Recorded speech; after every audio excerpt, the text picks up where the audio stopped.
Paz e bem, meu irmão, minha irmã. Hoje é terça-feira, 19 de maio, e nós vamos a cada dia, a cada hora, rompendo e vencendo mais um dia, mais uma aprovação. E na certeza de que Deus se alegra com a alegria que nós promovemos em cada lar dos nossos irmãos e irmãs mais empobrecidos e que precisam da nossa generosidade e do nosso amor. Pratique, cultive, exercite a caridade.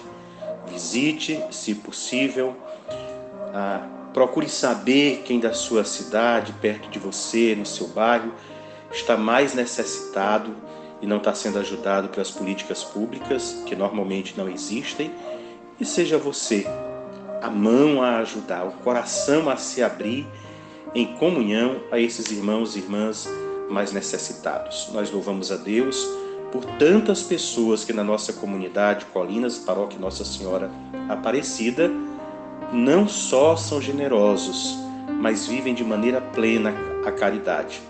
Trazem, destinam aqui para a casa paroquial, para a Igreja Matriz Nossa Senhora Aparecida, para que a sua ajuda chegue a outros lares.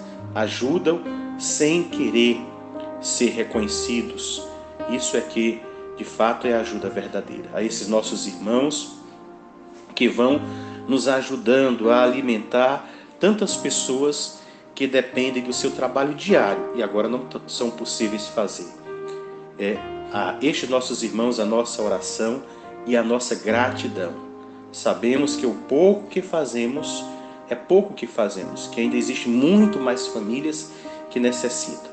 Mas o que nos é possível fazer, estamos nos esforçando para fazer e atender. Por estes, nós já louvamos a Deus. Vamos nesta louvação abrir os nossos ouvidos e o coração para escutar o Evangelho de hoje, de São João, capítulo 16, os versículos do 5 ao 11, que diz: Naquele tempo, disse Jesus aos seus discípulos: Agora parto para aquele que me enviou, e nenhum de vós me pergunta: Para onde vais? Mas porque vos disse isso, a tristeza encheu os vossos corações. No entanto, eu vos digo a verdade. É bom para vós que eu parta.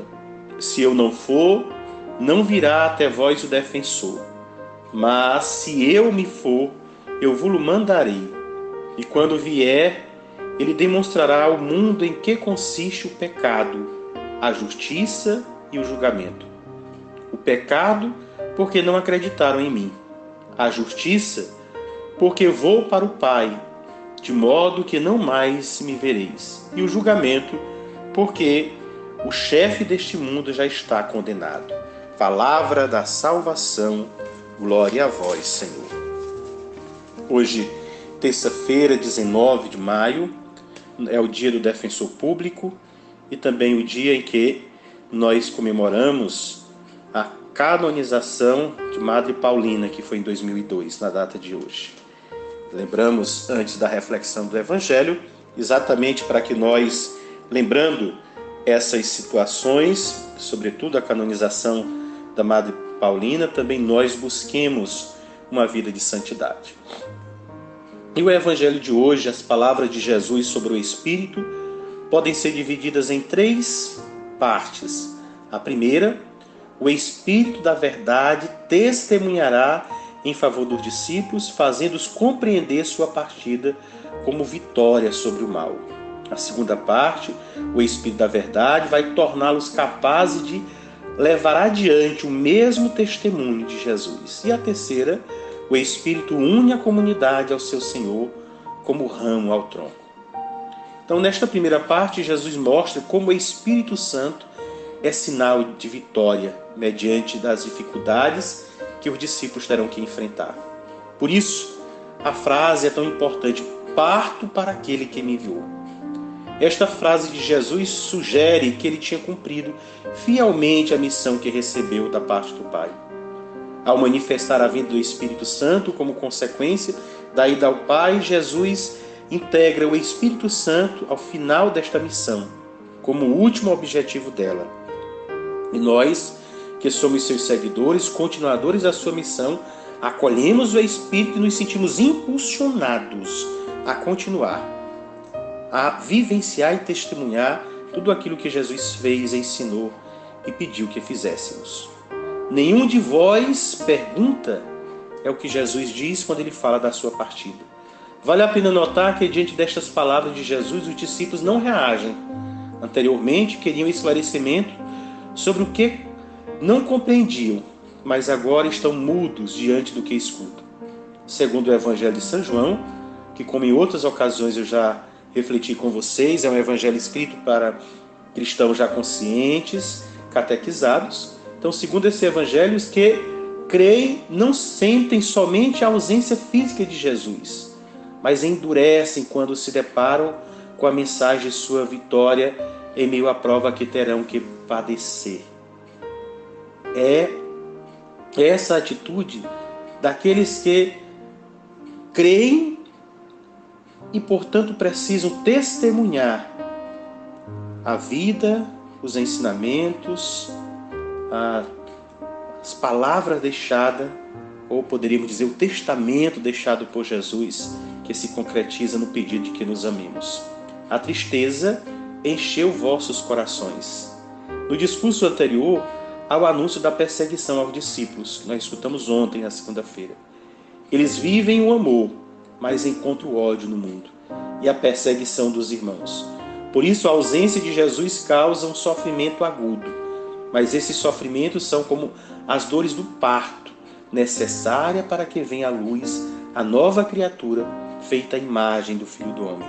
E é essa imagem do Filho de Deus que nós gestamos em nós ou moldamos em nós a partir do comprometimento com a palavra e de atualização desta palavra de Jesus, nos ensinado e deixado naquele tempo, mas atualizando a este momento, é que nós, neste sofrimento para fazer com que esta palavra se torne vida, é que nós vamos moldando, vamos gerando Cristo em nós, nos tornando mais a sua imagem e semelhança.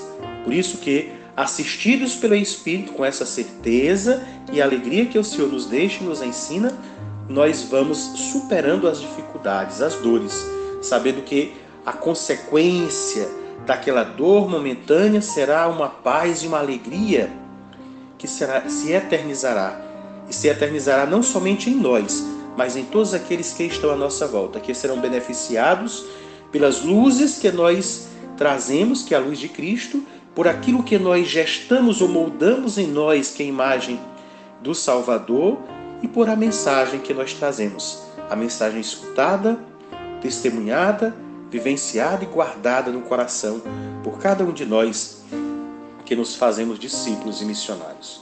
Por isso, vamos nesta certeza de que o Senhor parte para o Pai, cumprindo a sua missão e nos envia o seu Espírito, nos abrir ao Espírito de Deus, mas nos abrir na certeza de que se abrir ao Espírito de Deus tem por consequência nos comprometer com este Espírito que nos leva aos irmãos, que nos motiva a evangelizar, que faz com que nós sejamos a voz de Deus no meio da sociedade em que vivemos. E que esta voz de Deus, em meio à sociedade em que nós vivemos, ela se traduza no cuidado, na atenção, na promoção da vida, na solidariedade, na partilha e no amor verdadeiro, que é uma consequência de todas essas virtudes citadas agora por cada um de nós. Portanto, aprendamos com este tempo de pandemia. Aproveitemos cada uma das oportunidades, aonde somos obrigados a parar mais, a deixar o ativismo e assim nos encontrarmos com Deus que está dentro de cada um de nós.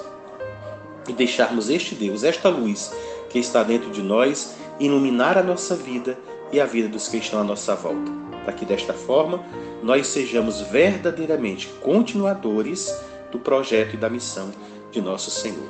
E ao lado aqui da imagem de Nossa Senhora com o título de perpétuo socorro, rezemos pedindo a intercessão de Nossa Senhora, que ela venha em socorro de todas as pessoas necessitadas, especialmente aqueles que precisam trabalhar nos hospitais, nos postos de saúde, nas farmácias, nos postos de combustível, nos supermercados, nos serviços que, infelizmente, não param, para que a sociedade continue.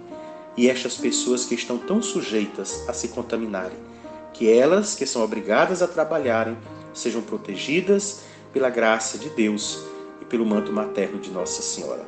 Ave Maria, cheia de graças, o Senhor é convosco. Bendita sois vós entre as mulheres e bendito é o fruto do vosso ventre, Jesus. Santa Maria, Mãe de Deus, rogai por nós, pecadores, agora e na hora de nossa morte. Amém. Que Nossa Senhora lhe abençoe e lhe conduza cada dia à fraternidade e à solidariedade. Em nome do Pai, do Filho e do Espírito Santo. Amém.